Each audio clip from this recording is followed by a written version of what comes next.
Hi friends, welcome to Cooking Sparta. இன்னைக்கு நாம இட்லி தோசை மாவு இல்லாத சமயத்துல 10 to 15 minutesல செஞ்சு சாப்பிடுற மாதிரி பன் தோசை எப்படி செய்யறதுன்னு பார்க்கலாம். இந்த பன் தோசை செய்யறது ரொம்ப ஈஸி. சிம்பிளா சட்னி கூட வச்சு சாப்பிட்டா ரொம்ப டேஸ்டா இருக்குங்க.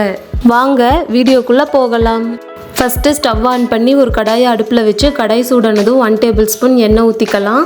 எண்ணெய் சூடானதும் 1 teaspoon கடுகு சேர்த்துக்கலாம். கடுகு பொரிஞ்சதும் 1/2 teaspoon சீரகம் போட்டுக்கலாம். அடுத்து இதோட கொஞ்சமாக பெருங்காயத்தூள் சேர்த்துக்கலாம்.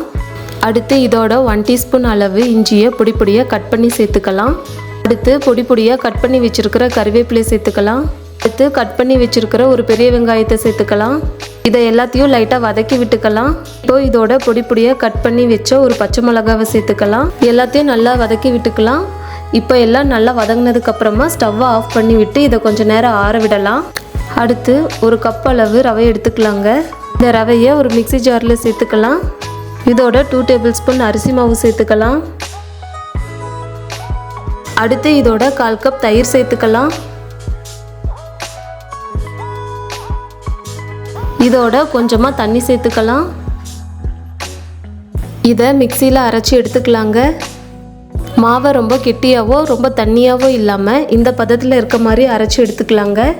இதை ஒரு பவுலில் ட்ரான்ஸ்ஃபர் பண்ணிக்கலாம்.